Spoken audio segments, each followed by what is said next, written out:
মানুষ হিসেবে আমরা যে পরিবেশে আছি সেটি পৃথিবীর প্রত্যেকটি জীবনের কল্যাণে খুবই গুরুত্বপূর্ণ ভূমিকা পালন করে। তাই পরিবেশকে সংরক্ষণ করা এবং পরিষ্কার পরিচ্ছন্ন রাখা আমাদেরই কর্তব্য।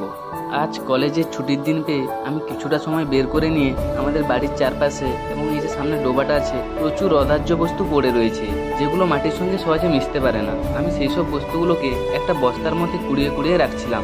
দেখুন, আমরা যতই সাবান শ্যাম্পু মাখি না কেন আমাদের নিজের শরীরটাকে পরিষ্কার পরিচ্ছন্ন রাখার জন্য, পরিবেশটা যদি পরিষ্কার পরিচ্ছন্ন না থাকে তাহলে এগুলো সব বৃথা। তার কারণ পরিবেশটা যদি দূষিত হয় তার প্রভাব আমাদের উপরে এসে পড়বে, আমাদের পরিবেশ ধ্বংস হবে, বিভিন্ন রোগ জীবাণু আমাদের আক্রমণ করবে। 5ই জুন বিশ্ব পরিবেশ দিবসের দিন অনেকজনই বক্তৃতা দেয়, সেখানে অনেকজন জড় হয়, সেই কথাগুলো শোনে, কিন্তু কাজে নামে কজন। তাই সময় থাকতে থাকতে শুধু কয়েকজন না, ভারতের প্রতিটা মানুষকে সচেতন হতে হবে পরিবেশকে নিয়ে। পরিবেশকে না নিয়ে আমরা এক পাও হাঁটতে পারবো না। আর সেই হাঁটার জায়গাটাই যদি আমরা অপরিষ্কার করে রাখি তাহলে পরিবেশটা টিকবে কি করে, আমরা চলবো কি করে? তাই এখনও সময় আছে, আপনারা আপনাদের বাড়ির চারপাশ এবং আশেপাশে যতগুলো নোংরা জায়গা আছে সেগুলোকে পরিষ্কারের জন্য উদ্যোগী হন। একটু একটু করে পরিষ্কার করতে থাকলে দেখবেন কখন পুরোটা জায়গায় পরিষ্কার হয়ে গেছে আপনি বুঝতেই পারবেন না।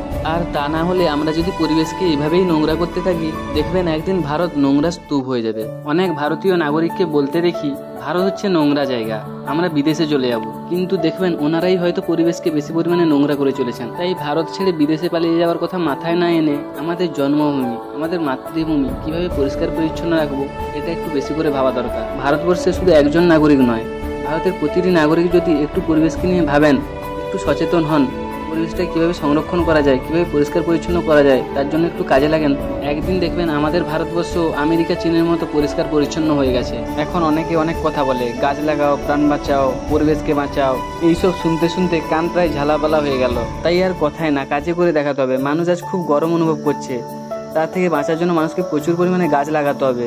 পরিবেশ দূষিত হচ্ছে, তার জন্য পরিবেশকে পরিষ্কার রাখতে হবে।